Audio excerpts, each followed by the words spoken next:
ಹೆಚ್ಚಾಗಿ ಇದರಲ್ಲಿ ಒಂದು ಗಂಭೀರವಾದ ಆರೋಪಗಳಿದೆ. ಎಲ್ಲ ರೀತಿಗಳು ನೋಡಿದ್ರೆ ಮತ್ತು ಹಾಸನದಲ್ಲಿರೋ ಹೊಳೆ ನರಸೀಪುರದ ಜನರ ಮಾತು ಕೇಳಿದ್ರೆ ಇದರೆಲ್ಲ ಒಂದು ಕಡೆ ಸತ್ಯ ಇರ್ಬೋದು. ಇದು ನಿಜವಾಗ್ಲೂ ಒಂದು ಸೀರಿಯಸ್ ಪ್ರಕರಣ ಅಂತ ನಮಗನ್ಸುತ್ತೆ. ಅದರಲ್ಲಿ ಒಂದು ಪ್ರಭಾವ, ಒಂದು ರಾಜಕೀಯ ಪ್ರಭಾವ ಆಗಿರ್ಬೋದು, ಹಣದ ಪ್ರಭಾವ, ಭೂಮಿಯ ಪ್ರಭಾವ, ವಂಶಾವಳಿಯ ಪ್ರಭಾವ, ಪೊಲೀಸ್ ಪ್ರಭಾವ, ಇದೆಲ್ಲ ಇದನ್ನು ಕೆಲಸ ಮಾಡಿರೋದು. ಬೇಲಬಲ್ ಇದೆ, ಇದು ವಿಡಿಯೋ ಟೇಪಿಂಗು, ಅದನ್ನು ಗಟ್ಟಿ ಮಾಡಿ ನಾನ್ ಬೇಲಬಲ್ ಫಸ್ಟ್ ಟೈಮಿಂದ ಮಾಡಿದ್ರೆ ಅದು ಭಾಳ ಒಳ್ಳೆಯದಾಗುತ್ತೆ. ಮುಂದೆ ಹೇಳ್ತೀನಿ, ಎಲ್ಲ ಮೂರು ಪಕ್ಷಗಳು, ಮುಖ್ಯವಾಹಿನಿಯಲ್ಲಿರೋ ಮೂರು ಪಕ್ಷಗಳು ಇದ್ರಲ್ಲಿ ಒಳ ಒಪ್ಪಂದ ಇಟ್ಕೊಂಡು ಇದನ್ನು ಮುಚ್ಚಾಕ್ತಾ ಇರೋ ಸಾಧ್ಯತೆಗಳು ಮುಂಚೆಯಿಂದನೂ ಸಹ.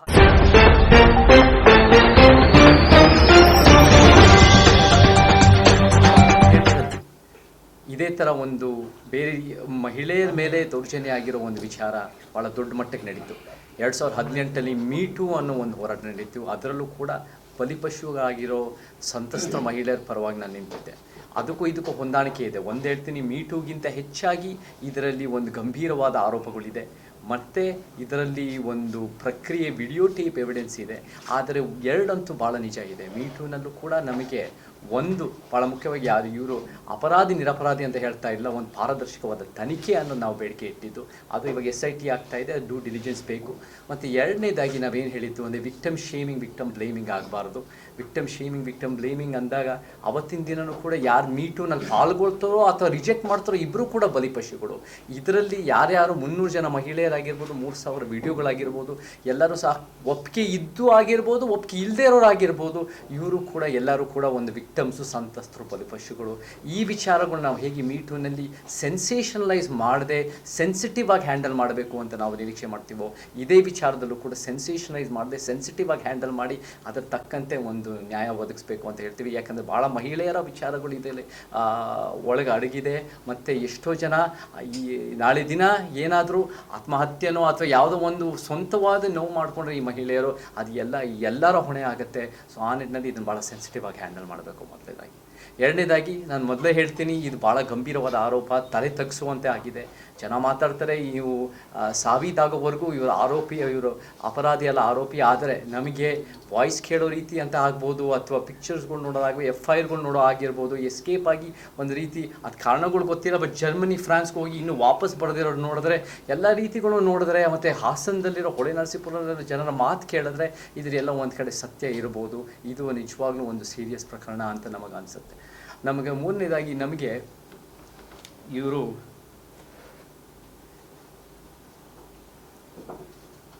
ಇದು ಒಂದು ಈ ಕೇಸು ಭಾಳ ಒಂದು ಪರ್ವರ್ಷನ್ ಅಂತ ನನಗನ್ಸುತ್ತೆ.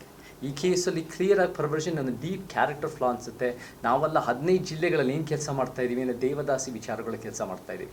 ದೇವದಾಸಿ ವಿಚಾರಗಳಲ್ಲಿ ಏನಾಗುತ್ತೆ ಅಂದರೆ ಆಳುವ ವರ್ಗದ ಗಂಡಸರು ಎಷ್ಟೋ ಶತಮಾನಗಳಿಂದ, ಎಷ್ಟೋ ತಲೆಮಾರುಗಳಿಂದ ಅವರ ಒಂದು ಇನ್ಫ್ಲೂಯೆನ್ಸಿಂದ ಪೂಜಾರಿಗಳು ಮತ್ತು ಆಳುವ ಭೂಮಾಲೀಕರು ಇವರು ದಲಿತರು, ಆದಿವಾಸಿ, ಶೋಷಿತ ಮಹಿಳೆಯರ ಮೇಲೆ ಅವರ ಮಾನಸಿಕವಾಗಿ, ದೈಹಿಕವಾಗಿ ಶೋಷಣೆ ಮಾಡಿದ್ದಾರೆ, ಬಳಸ್ಕೊಂಡಿದ್ದಾರೆ, ದೌರ್ಜನ್ಯ ಮಾಡಿದ್ದಾರೆ.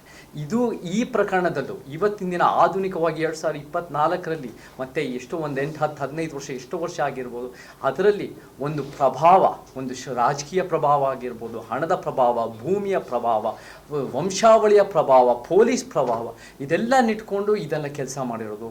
ಇದು ಏನಾದರೂ ಇದರಲ್ಲಿ ನಮಗೆ ಹರಿರಾಮ್ ಅವ್ರು ಹೇಳ್ದಂಗೆ, ಬಾಲನವ್ರು ಹೇಳ್ದಂಗೆ ಇದರಲ್ಲಿ ಪಾಕ್ಸೋ ಬಂದಿದ್ದರೆ ಅಥವಾ ಇದನ್ನು ರೇಪ್ ಅಂತ ಬಂದಿದ್ದರೆ, 376 ಅಂತ ಪರಿಗಣಿಸಿದರೆ ಇದು ಭಾಳ ಒಂದು ಸೀರಿಯಸ್ ಎಫೆಕ್ಟ್ ಆಗುತ್ತೆ. ನಮಗೆ ಇದರಲ್ಲಿ ಏನು ಎದ್ದು ಕಾಣುತ್ತೆ ಅಂದರೆ ಇಂಪ್ಯೂನಿಟಿ ಅನ್ನೋ ಒಂದು ಪದ ನನಗೆ ಎದ್ದು ಕಾಣುತ್ತೆ.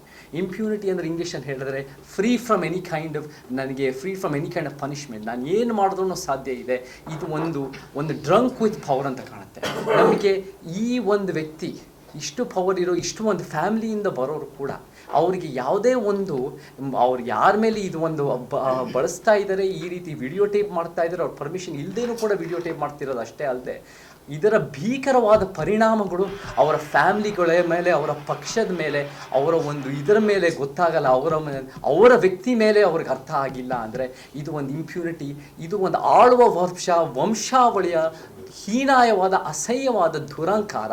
This is a drunk with power ಅಂತ ಹೇಳುತ್ತೆ. ಮತ್ತು ಮುಖ್ಯವಾಗಿ ಮಹಿಳೆಯರ ವಿಚಾರಗಳು ಹರಿರಾಮ್ ಅವರು ಹೇಳಿದ್ರು, ಇದು ನಮಗೆ ಬಾಲನವರು ಹೇಳಿದ್ರು, ಮಹಿಳೆಯರ ವಿಚಾರ ಭಾಳ ದೊಡ್ಡ ಮಟ್ಟಕ್ಕೆ ಬರ್ತಾ ಇದೆ.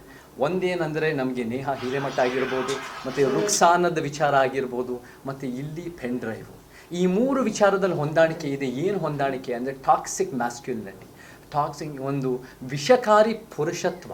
ಈ ವಿಷಕಾರಿ ಪುರುಷತ್ವ ಏನಿದೆ ಅಂದರೆ, ಎಲ್ಲಿ ನನಗೆ ಇಲ್ಲ ಅಂದರೆ ಅಥವಾ ಯಾವುದೋ ಒಂದು ಮಹಿಳೆಯನ್ನು ನಿಯಂತ್ರಣ ಮಾಡಬೇಕು, ಕಪಿಮುಷ್ಟಿಯಲ್ಲಿ ಇಟ್ಕೋಬೇಕು, ನನ್ನನ್ನು ಯಾರೂ ಕೂಡ ಇಲ್ಲ ಅನ್ನೋಕ್ಕಾಗಲ್ಲ, ನನ್ನನ್ನು ಯಾರೋ ನಾನು ಹೇಳಿದ್ದನ್ನು ವಿರೋಧ ಮಾಡಿದ್ರೆ, ರುಕ್ಸಾನಂದ್ ಸಂದರ್ಭದಲ್ಲಿ, ನೇಹ ಸಂದರ್ಭ ನಾನು ಬೇಕಾದರೆ ಹಿಂಸೆನೂ ಮಾಡ್ತೀನಿ, ಸಾಯಿಸ್ತೀನಿ, ಇಲ್ಲಿ ನಾನು ಹ್ಯುಮಿಲಿಯೇಟ್ ಮಾಡ್ತೀನಿ, ವಿಡಿಯೋ ಟೇಪ್ ಮಾಡಿ ಬ್ಲ್ಯಾಕ್ ಮೇಲ್ ಮಾಡೋ ಒಂದು ವರ್ಗಕ್ಕೆ ಹೋಗ್ತೀನಿ ಅನ್ನೋ ಒಂದು ಟಾಕ್ಸಿಕ್ ಮ್ಯಾಸ್ಕ್ಯುಲಿನಿಟಿ. ಅದರ ವಿರುದ್ಧ ನಾವೆಲ್ಲರೂ ನಿಂತ್ಕೋಬೇಕು. ನಾನು ಕೂಡ ಮಧು ಬಂಗಾರಪ್ಪ ಅವ್ರ ಹತ್ರ ಮಾತಾಡಿ, ನಮಗೆ ಜೆಂಡರ್ ಇಕ್ವಾಲಿಟಿ ಕ್ಲಾಸಸ್ ಬೇಕು ನಮ್ಮ ಸ್ಕೂಲ್ಗಳಲ್ಲಿ. ಭಾಳ ಮುಖ್ಯವಾಗಿ this is a systemic issue. Gender equality ಅನ್ನೋದು ನಮಗೆ ಭಾಳ ಮುಖ್ಯ ಇರಬೇಕು.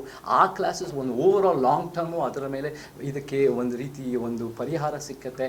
ಮತ್ತು ಎರಡನೇದಾಗಿ ಕಾನೂನು ಸ್ಟ್ರಿಕ್ಟ್ ಆಗಬೇಕು. ಹರಿರಾಮ್ ಅವ್ರು ಹೇಳಿದಂಗೆ ಇಲ್ಲಿ ಯಾರು ಶರಿಯಲ್ಲ ಹೇಳ್ತಾ ಇಲ್ಲ, ಬಟ್ ಮುಖ್ಯವಾಗಿ ಇದರಲ್ಲಿ ಏನು ಏನು ಬೇಲಬಲ್ ಇದೆ, ಇದು ವಿಡಿಯೋ ಟೇಪಿಂಗು, ಅದನ್ನು ಗಟ್ಟಿ ಮಾಡಿ ನಾನ್ ಬೇಲಬಲ್ ಫಸ್ಟ್ ಟೈಮಿಂದ ಮಾಡಿದ್ರೆ ಅದು ಭಾಳ ಒಳ್ಳೆಯದಾಗುತ್ತೆ. ಮತ್ತು ನಮಗೆ ಯಾವುದೇ ಒಂದು ಕ್ರೈಮ್ ಆದರೆ, ಅದು ಯಾವುದೇ ಒಂದು ರಹಸ್ಯವಾದ ಒಂದು ಕೊಲೆ ಪ್ರಕರಣ ಆದರೆ ಯಾರು ಇದರಿಂದ ಬೆನಿಫಿಟ್ ಆಗ್ತಾರೆ ಅನ್ನೋದು ಕೂಡ ನಾವು ಪ್ರಶ್ನೆ ಮಾಡಬೇಕು.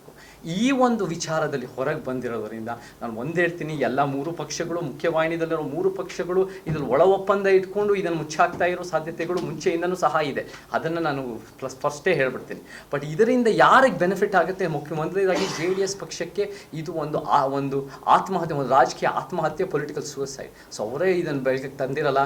BJP ಅವರ ಇದು ಪಾರ್ಟ್ನರ್ಗೆ ಅವರು ಇದನ್ನು ಅವ್ರ ಅಲಯನ್ಸ್ ಪಾರ್ಟ್ನರ್ಗೆ ತರೋದು ಸಾಧ್ಯತೆಗಳು 3 ದಿನದ ಮುಂಚೆ, 4 ದಿನದ ಮುಂಚೆ, ಮತ ಚಲಾಯಿಸೋಕೆ ಮುಂಚೆ ಸಾಧ್ಯತೆಗಳು ಕಡಿಮೆ. ಇದರಲ್ಲಿ ಏನಾದರೂ ಕಾಂಗ್ರೆಸ್ ರಾಜಕಾರಣಿಗಳು, ಕಾಂಗ್ರೆಸ್ ಅವರು ಎಷ್ಟೋ ಜನ ಸೆಕ್ಷುವಲ್ ಪ್ರೆಡಿಟರ್ಸ್ ಇದ್ದಾರೆ, ಕಾಂಗ್ರೆಸ್ನಲ್ಲೂ ಕೂಡ ಅದು ಇತಿಹಾಸ ಇದೆ. ಕಾಂಗ್ರೆಸ್ಸು ಕೂಡ ಎಷ್ಟೋ ಮಾಡಿರೋರ ಜೊತೆ ಅಲೈನ್ಸು ಸಹ ಇಟ್ಕೊಂಡಿದೆ. ಕಾಂಗ್ರೆಸ್ನವರು ರಾಜಕಾರಣಿಗಳು ಇದೆಲ್ಲ ರಿಲೀಸ್ ಮಾಡೋದ್ರಲ್ಲಿ, ಇದನ್ನು ಬಿಡುಗಡೆ ಮಾಡೋದ್ರಲ್ಲಿ, ಇದನ್ನು ಎಲ್ಲೆಲ್ಲೋ ಬಸ್ ಸ್ಟ್ಯಾಂಡ್ಗಳಲ್ಲಿ, ಆಟೋ ಸ್ಟ್ಯಾಂಡ್ಗಳಲ್ಲಿ, ಬೇರೆ ಬೇರೆ ಕಡೆ ಪಾರ್ಕ್ನಲ್ಲಿ ಅವ್ರು ರಿಲೀಸ್ ಮಾಡಿದರೆ, ಮಹಿಳೆಯರ ಮುಖ ಒಂದು ಬ್ಲರ್ ಮಾಡದೆ ಇದೆಲ್ಲ ಬಿಡುಗಡೆ ಮಾಡಿದ್ದಾರೆ ಫ್ರೀಯಾಗಿ ಅಂತ ಹೇಳಿ ಗೊತ್ತಾದರೆ, ಅದಕ್ಕೂ SIT ದೊಡ್ಡ ಮಟ್ಟಕ್ಕೆ ಕ್ರಮ ತಗೋಬೇಕು. ಅದು SIT ಪರಿಗಣಿಸಬೇಕು. This must not be one individual attack. This is systemic problem, societal problem ಅಂತ ಹೇಳಕ್ಕೆ ಇಷ್ಟಪಡ್ತೀನಿ.